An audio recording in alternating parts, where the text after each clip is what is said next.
does it look like when the worlds of music and social justice intersect?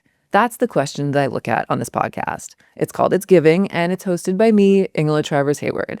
This week, it's giving Mountjoy's lead singer and guitarist, Matt Quinn, who I will say is kind of the ideal person you want to have on when you decide to start a podcast that talks to musicians about giving back, because no word of an exaggeration, Mountjoy has raised over $500,000 at the very least for charities throughout their time as a working band. You know, we talk about a few different examples of those charities, but it's everything from big national organizations to nonprofits that are working on this really local level. And a great example of supporting local organizations is actually the tour that they're on right now. You know, they're celebrating 10 years as a band.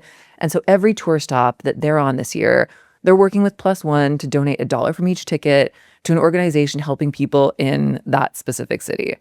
One of the other really cool parts of this conversation was, look, Mountjoy has reached this incredible level of success. And Matt was really honest about what happens when a band gets that big but still cares about social advocacy. You know, he pointed out you can roll into a city and, in his words, make an embarrassing amount of money in a single night. But instead of just stopping there, the band actively prioritizes giving back to the communities that are supporting them. And doing that takes a lot of effort. So it's really nice that they're really making that a priority. But long story short, if you've heard of Mountjoy or not, you are really going to enjoy this conversation. If this is your first time tuning in, though, go ahead and click that subscribe button. You know, that one click just gives me all the support I need to keep this show going. There's a lot of really amazing musicians I've spoken to so far, but there are so many to go. So that kind of support is huge. But with that, here's Matt, and I hope you enjoy the show.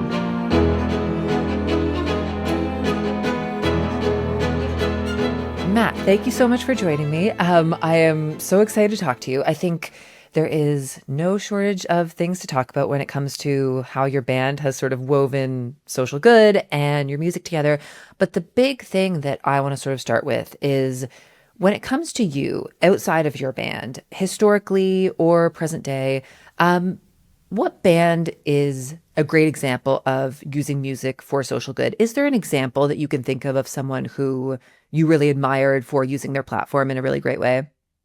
It's a good question. I mean, I think there's a lot. I think I can kind of break it into like, I don't know, bands that I felt like were more like social change from sort of like like I was inspired by like folk music from the 60s and stuff like that. And I feel like a lot of those artists were using their voice for sort of whether it was political or anti-war or, things like that. And then like I feel like when I look towards like modern times, I think there's a lot of bands that have, whether it's raising money for mental health or, I've seen, so many bands I think take like a charitable angle to what they do. Obviously, like,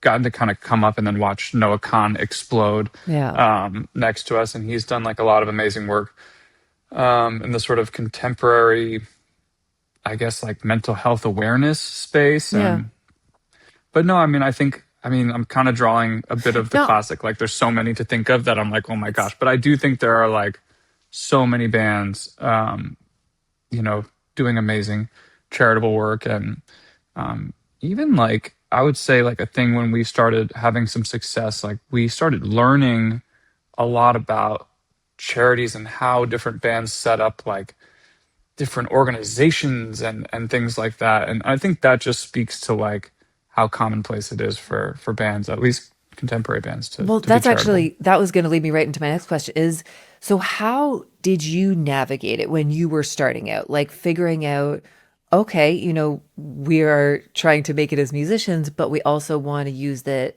for something else as well. How did you figure it out? Yeah, I think there's like a period where you're just like fighting so hard to make more than $10, enough for gas money. And then like you break through this wall and it feels like it kind of happens all at once. We're like, wow, like we're like making money and we're doing this thing that feels like a dream. And we wanted to give back like as much as we could. It felt like we were in these places all over the country and parts of the world where we could help. Like if you're going to come into a town and make what I feel is like sometimes an embarrassing amount of money Yeah. to play songs about whatever the heck we're talking about. So Yeah. it feels like it feels sort of obvious that at that point when it flips to where you're actually making money that you should really at least think about how you can give back. And there's like for us, I don't remember like the specific moment per se, but I think it just kind of becomes obvious because the music industry is so binary. It's like you're losing money 1 second and then the next it feels like things are working. So for us it was once things started working. Do you remember, it doesn't need to be that specific sort of first instance, but do you remember one example of when you were able to sort of give back when you were starting early on in your career, a moment where you're like, oh my goodness, I was able to do something else. Does anything stick out for you? Yeah, we like around COVID, which was like really for us, like at least for me, like some of the first times I felt like things were like maybe starting to happen for us. Um, it was socially distanced, so we did like a fundraiser online where we literally just like went live on Instagram. We linked my actual Venmo, which Oh was my stupid. God. Um, and we changed the name so it was like not my actual name, which I thought Yeah. would save me, but that's not how Venmo works. Oh, um but yeah, we just put up my Venmo and we were like, hey, we're gonna invite our friends to play songs on Instagram Live. We'll play a couple songs on Instagram Live. And people were so gracious with their time. Like I think we had Noah Khan, we had Wes from the Lumineers. I don't want to forget people. Camp came okay. through. Hmm. Um, there were like a number of just like amazing artists. I'm sorry if I forgot anyone, but um, and we raised. I don't want to say anything crazy, but we raised like 50,000, sixty Holy thousand some shit. dollars That's incredible. on Venmo, which is hilarious. And it just felt like, oh, this is not that it's easy, but it felt really good and like it felt like something that obviously we wanted to repeat. Where did you raise money for? Or what did you raise money for? Yeah, I think I don't want to get this wrong, but at the time, I think we were raising money for a couple of things. One was, this was 2020, so I think Campaign Zero was working to try to eliminate or bridge the gap between like police violence and things like that. Yeah. Um, and maybe Phil Abundance at the time Hmm. too. Yeah. I think we've always tried to like, um, well, and I don't know if we're gonna get there, but that's always been a big one for us, like food insecurity and just feeling like, I think sometimes there's so many amazing charities that are trying to like chip away at some massive mountain, and it feels like they are doing incredible work, and I'm not trying to minimize that. And we've given money to things like that where Yeah. it's like, you know, trying to end police brutality or something Hmm. like that. And it feels like there's tons of thinking about how we could better police and whatever, right? But that's not something that you're going to give money to and feel like we fixed it. Yeah. And I think for us, like we've sort of landed in the food insecurity space, just talking to people, having people come to shows and talk about like, hey, just this amount of money feeds, puts together hundreds of thousands of meals or whatever it is, and it feels really doable. So I know there's all different types of charities, but the sort of directness of that and has been cool for us and something that we feel is really important. Do you feel like, is there a direct reason why food insecurity has become the thing that matters to you guys more? Not, and I don't want to say more than anything else, but it's become something that like is at the forefront of what you guys care about? Yeah, I don't know. I think for me, maybe growing up in Philadelphia, like I think, um, you know, Philadelphia has some of the poorest districts in the country, um, and it's a place that's extremely segregated.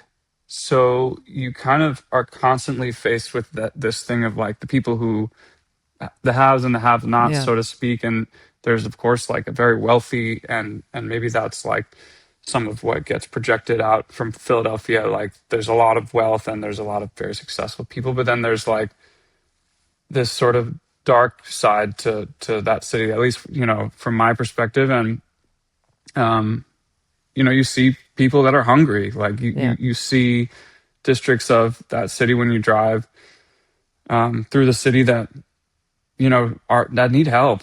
um and I think that, like, at the end of the day, it's like, for me, I know it's sort of cliche, but it's like you've got like trillionaires, and then you got people who are hungry, and it feels like that's a gap that, if we put our hearts and dollars, I guess, to that, like, we can close that gap. Like we can end that feeling for people, and yeah, so that's something that we care about. This, I'm just thinking of this now, and so it might come out half baked, but you know, what I think is really interesting when an artist raises awareness, raises funds, whatnot, for a more local effort, and this will lead also into something I want to ask you about for your current tour. But I think what's really cool is that not only, yes, are you raising money, but I think for people across the country or even throughout the world, I really think that important piece of making people think, oh, I never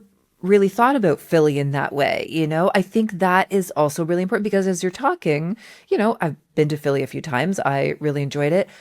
I've never really thought about it in this, like the way you're describing it makes me think a lot about Los Angeles, where, you've got these two extremes. And so I think what's really nice when artists do this is that it sort of opens up people's minds a little bit, which, I mean, call me really hokey, but I think that's also just as important as raising money.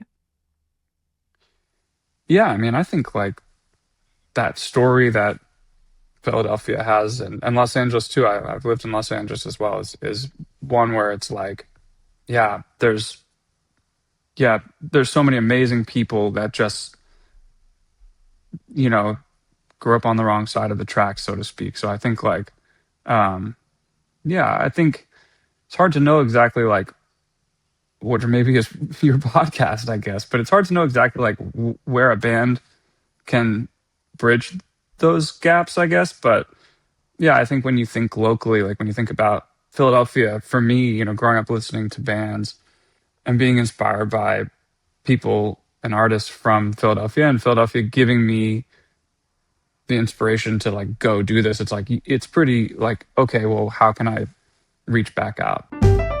Hey, Perry here. I am a loyal It's Giving follower because my wife, Ingela Travers-Hayward, will file for divorce if I'm not. If you want to support a fully independent podcast that is talking about the pulse of activism and where it intersects with music, then just hit that subscribe button.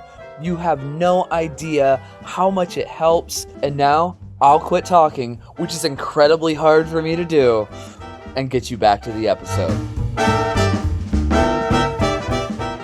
I've asked some other guests this that I've talked to so far, but I'm curious what your answer is because you've toured so much throughout your career. As you've moved across the country, the U.S. specifically, have you learned more about other parts of this country in the way that you didn't know before, just by default of seeing that, and I know musicians get such a limited amount of time in these cities, but has being on tour opened up your eyes to how some of the parts of the country are existing right now? I hope so. Like you said, like I don't think that I can, we can, as artists, always call ourselves like experts, but I like to think so. Um, I think it's limited because you have your niche that they like our music, and we feel like we have a pretty consistent message, and so we get to see probably a pretty similar demographic in most of these places. But with that, it's like we go to Alabama, we go to places, and we sing songs about, or moments about, wanting a new president, in a place that maybe gets the political rap of disagreeing, but you hear cheers and you realize like there's just like I don't know. I think if anything, it's like maybe you don't get to know the places intimately, but you get to understand the sort of vastness of ideologies in this country and that it all exists everywhere. Yeah. And I think that that's like empowering to me to be like, there's people to be, that feel the way you feel everywhere. It's like, Yeah. and sometimes that can feel good, I guess. Talking more about the sort of local aspect of things on this tour that you're on a huge tour this year and working with Plus One, you are donating $1 per ticket for each of these shows to, if I read this correctly, but please correct me if I'm wrong, to a local organization. How did you decide to do that? And I just, I was so curious, what are the nuts and bolts with that in deciding where, because, you're going to a lot of places. And so that's a lot of different nonprofits, I can imagine. So how did that all come to be? Yeah, I mean, it kind of to your question, your previous question, it's like we go to all these places and we just want to feel like all of those places that have welcomed us. This is like year 10 for a lot of these Yeah. places. And have like, first and foremost, like spiritually enriched us to like allow us to do this thing that is so important, Yeah. at least for me, like, and they give me and give us all the ability to do this job by like showing up and giving themselves to our band for a night, so it's like we just want to make those places whole, feel something back from us. It's like rather than like, oh, and it's always could come off as like shade towards someone else. It's all amazing, but for us it's just like, you know sometimes I feel like maybe if you're giving money to some broad international or whatever charity that's doing amazing work, it might not hit as hard as giving to somewhere where you just played and having those people feel like, going to a Mount Joy show, like leave the place a little better than you found it kind of thing. So Well, and I mean, that's the goal. it's life, not to again sound too hyperbolic, but like it is a total game changer for a local organization versus again, and it is not to shade these huge, these big giant organizations, but giving a $6,000 check to I saw you guys are doing it for the Sims Foundation in Austin, which is amazing. That's just going to be so incredible for them. It's so different when it's going into sort of a pool of money for someone bigger, and again, listen, running a nonprofit or a charity is brutal regardless of what size, but I think it's just it's going to go so far when with what you guys are doing. I think it's really impressive. Yeah, we gave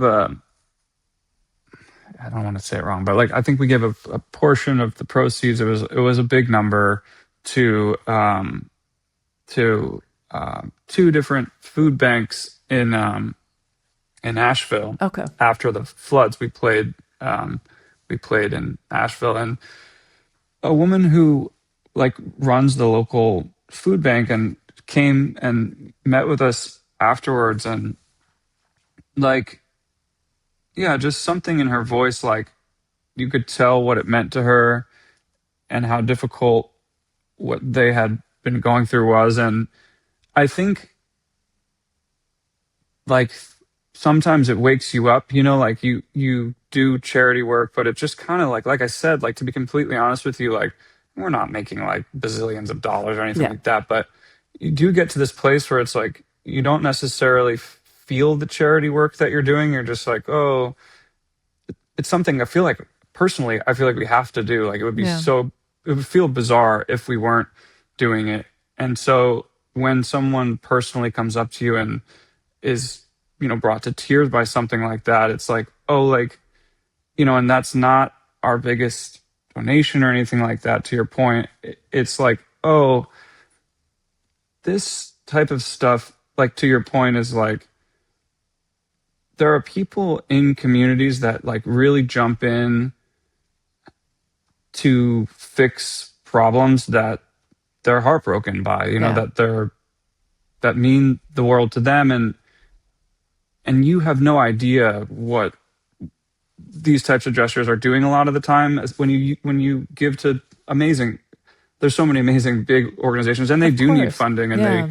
there's organizations that get on airplanes and try to save the world, and you need to fund those. But at the same time, like seeing the human level, I think happens more when you're giving locally and stuff like that. So for us, that's been something that's been really beautiful, and yeah, we're excited to see what happens this year. Maybe this is too introspective of a question, but I'm just curious, like, what makes you guys each people who just insist on doing this? You know, because I think, again, like we've sort of talked about, being a musician is really difficult, but where Mount Joy is concerned, it's just, it doesn't seem like it is an option for you. And I'm curious if you can think about or answer, like, why that is. I don't know. I mean, like I don't think we're like, I don't know, too special of people or anything like that. Yeah. But I think like, I think part of it is that when you're in a band and like maybe this speaks to like some of the modern era stuff, it's like people like can reach you, they with Instagram and stuff like that. And like we receive like all kinds of messages and people in bad situations or someone who's lost someone or things like that. And I think you realize like the impact you're having on people.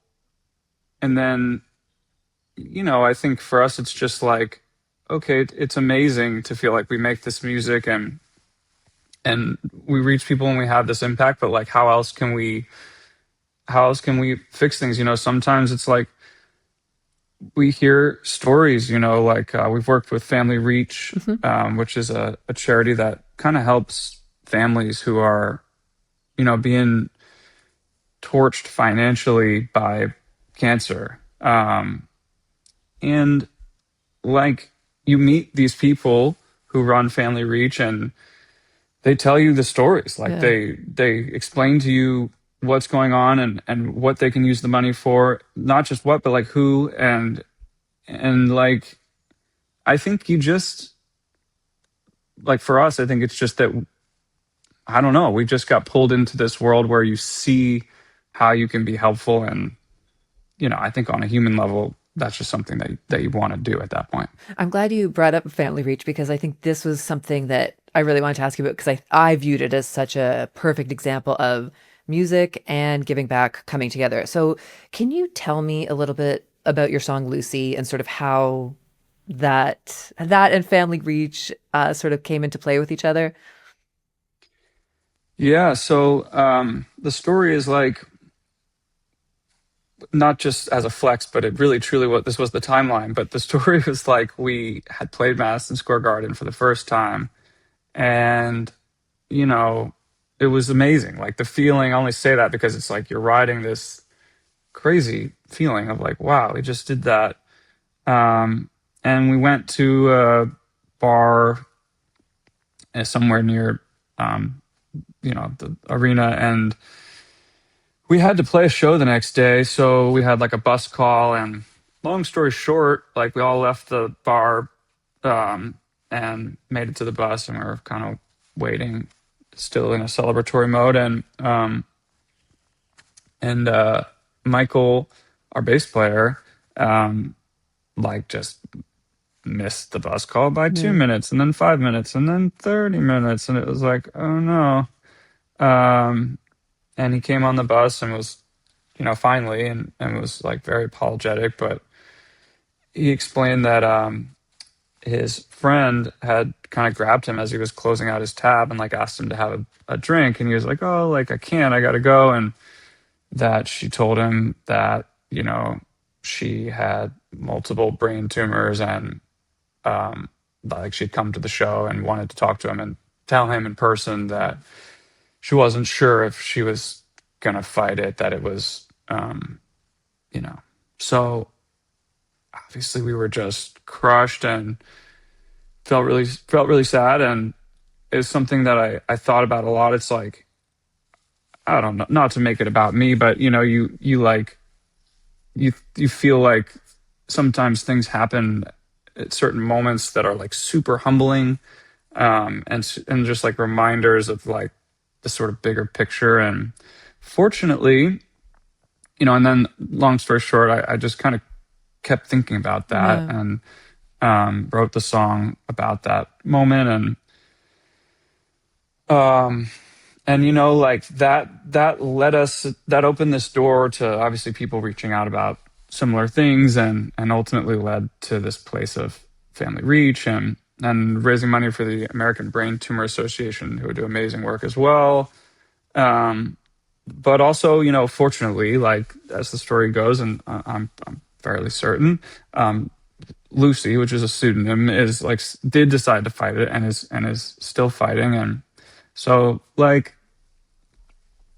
yeah, I don't know. I mean, yeah, just that was a cool way that, I don't know if cool is the right word, but that was a way that, um, I guess music and the real world like sort of spun together and yeah, created a song, I guess. And I appreciate you indulging all these questions because I know it's like this weird thing where you kind of have to uh, sort of toot your own horn in this way of just being able to answer. So I appreciate it a lot. But I think my two final questions could not be more different. But this first one is really from a business perspective. You guys are extremely successful now, right? But I still do wonder when it comes to speaking out about certain things, either, at your shows, yeah, on Instagram, things like that.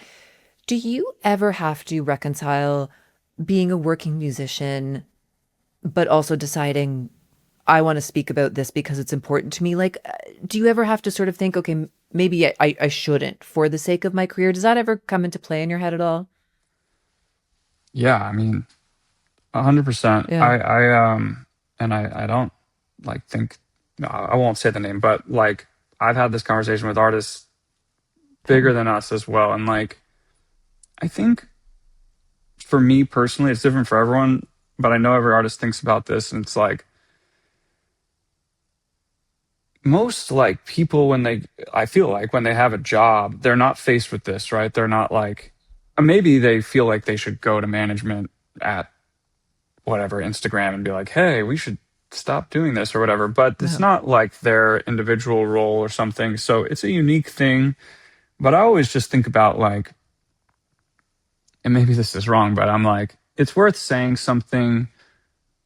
We don't want to be, I don't want to be like a political band. I Yeah. don't actually like politics. Like, Yeah. I think that like the place we've gotten to is sort of like almost like the politics itself have started to eat us or something. It's like where it's like we're supposed to just be humans and be good to each other, and then there's the decision about how much we should tax each other we can argue about, but at the end of the day, like, we find common ground or whatever. But it's just gotten to a point where people are trampling over the sort of like basic human decency of, I think, what it means to be a good person. And at Yeah. that point, it's like where it pokes through to like, hey, like if you like our band, you got to be a good person.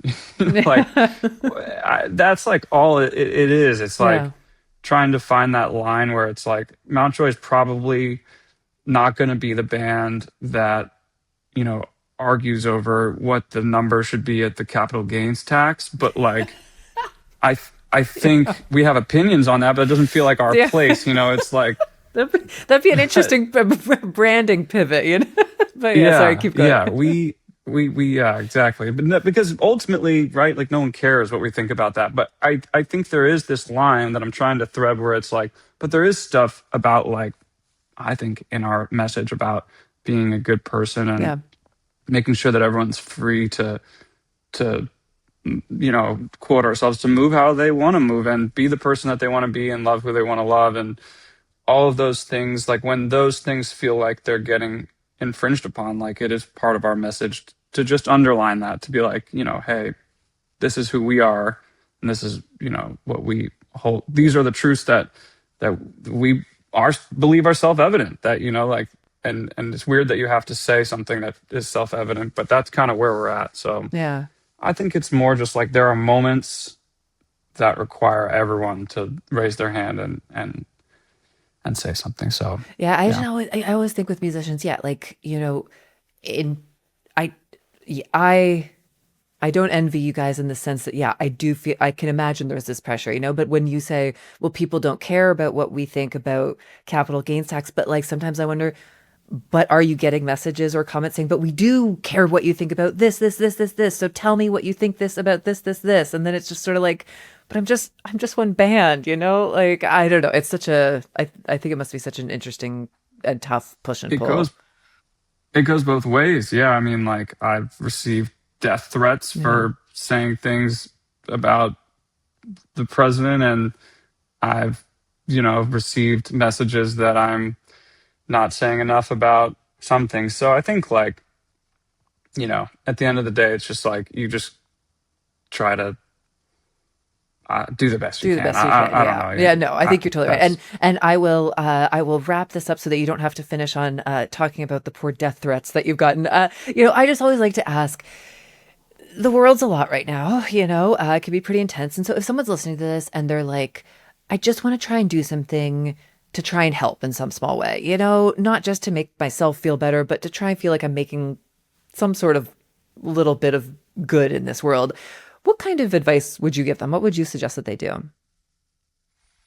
Yeah, just like kind of the things we've talked about. Like I think what and we've given to all sorts of things, but I think what feels best is like making a connection with something either in your life or something immediate to you, and figuring out there's probably already people doing incredible work in that circle, and just make a small dent in something that's close to you. And I think we're so lucky that we bring huge groups of people together, and so that makes it easy for us to rally people around things like this. But I think even just like the feeling of something in your orbit and making a difference in it is like, yeah, I mean, if you're looking for meaning in your life, and I think we all are, then that's a great place to start.